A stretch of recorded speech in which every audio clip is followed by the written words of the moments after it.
Duel ini kalau terjadi memang sangat menarik. Apalagi kalau duel ini berlangsung siang hari pada bulan Ramadan ini. Tetapi satu hal yang perlu diingat. Ini merupakan kekonyolan yang sangat memalukan. Sadarilah bahwa selama kita hidup kita akan mati.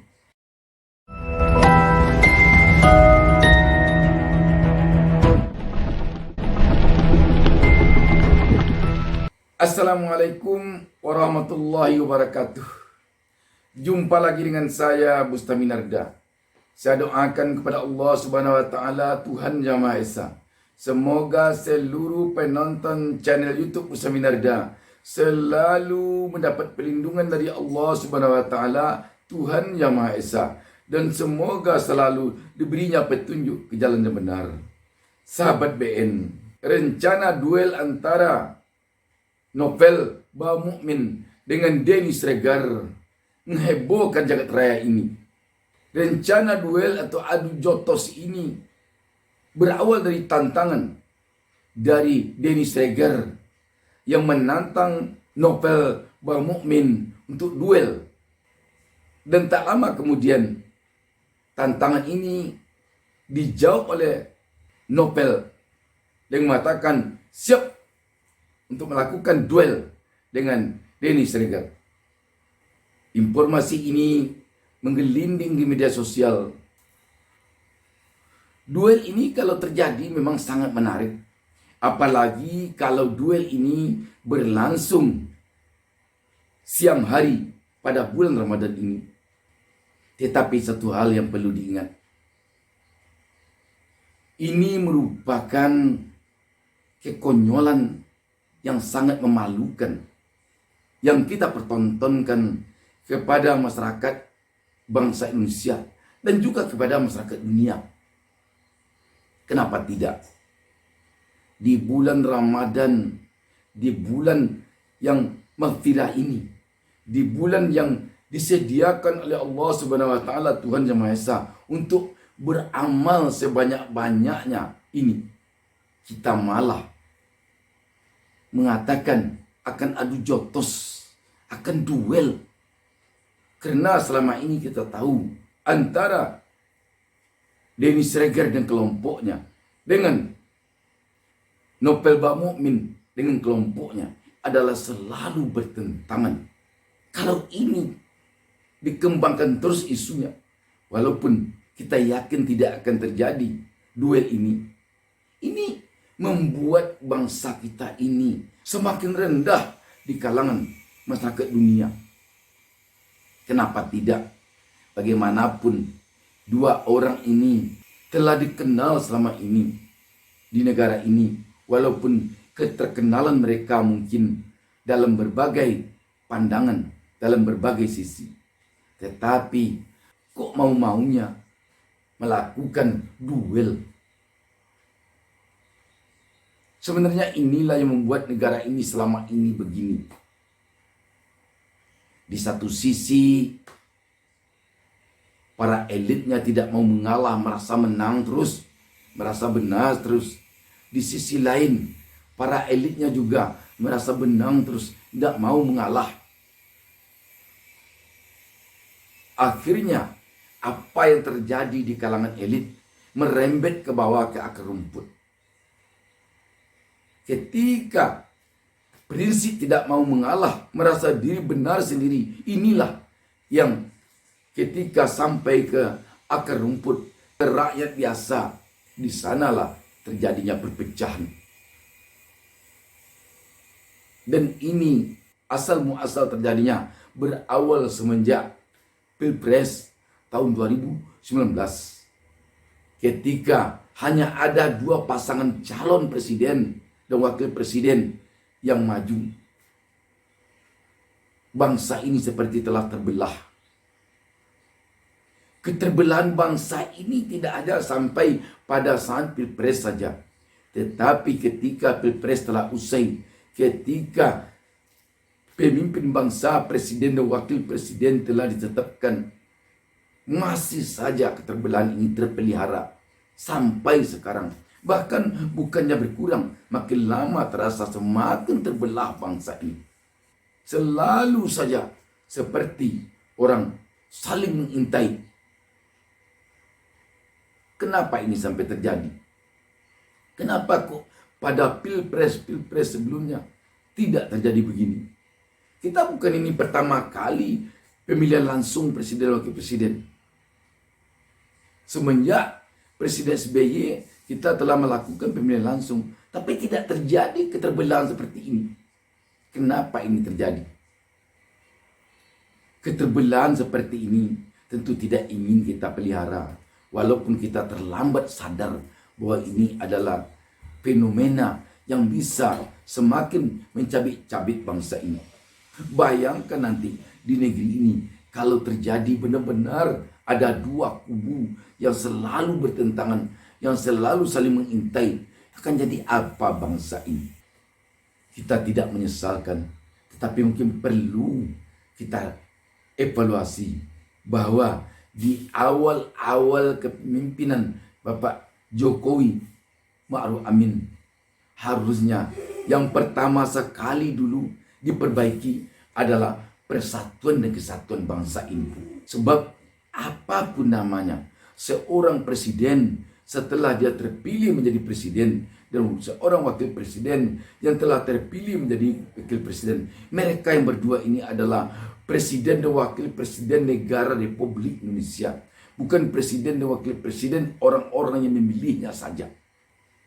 Karena itu dia wajib mempersatukan bangsa ini, wajib merangkul kelompok-kelompok yang dulu berseberangan dengannya. Karena begitu dia memimpin, dia langsung dan otomatis menjadi negarawan, bukan lagi politisi. Seluruh warga negara, bahkan seluruh yang ada di negeri ini, presidennya hanya satu, wakil presidennya hanya satu. Tetapi apa yang terjadi?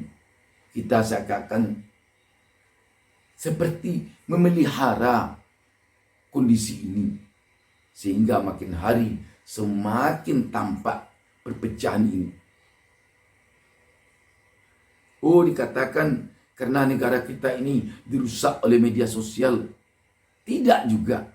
Kenapa dikatakan tidak? Di Amerika juga pemilihan langsung. Pertentangan antara Joe Biden, presiden yang sekarang memimpin Amerika, dengan Donald Trump sebagai incumbent yang kalah di San Pilpres Amerika baru lalu. Itu keras sekali perintahnya. Tetapi sekarang dia bisa diam. Dia bisa tenang sekarang. Sekarang Amerika telah bersatu. Apakah tidak ada di Amerika media sosial? Ada. Apakah tidak bebas di Amerika? Negaranya negara liberal. Tetapi mereka bisa bersatu. Kenapa ini bisa terjadi begini? Memang karena lagi-lagi mampu pemimpinnya mempersatukan.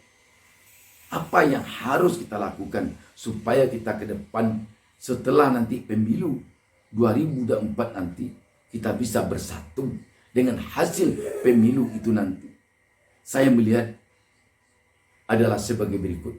Yang pertama, pada Pilpres 2024 nanti pasangan calon harus lebih dari 2. Ini sudah pengalaman baik bagi kita, menjadikan pasangan calon presiden dan wakil presiden hanya 2 telah membuat negara ini terbelah. Emosional antara calon yang satu pasang dengan calon yang satu pasang lagi sepertinya tidak bisa terkendali. Kalau di antara pasangan saja tidak bisa terkendali emosionalnya, bagaimana lagi dengan akar rumput di bawah? Oh, dikatakan sekarang Prabowo Subianto dan Sandiaga Uno telah masuk ke dalam kabinet. Ternyata tidak mampu mempersatukan bangsa ini. Karena itu, presidensial threshold yang 20% harus dicabut. Sehingga bisa nanti kontestan pilpres itu menjadi lebih dari 2. Kalau lebih dari 2, 3 atau 4, tidak hanya terkonsentrasi pikiran rakyat kepada hanya 2 kubu. Kita telah berpengalaman di zaman Pilpres tahun 2014, kita tidak seperti sekarang ini. Selanjutnya, hukum betul-betul ditegakkan, sebab ini pangkal bala dari terjadinya keterbelahan ini adalah ketika rakyat melihat hukum masih berpihak kepada satu kelompok.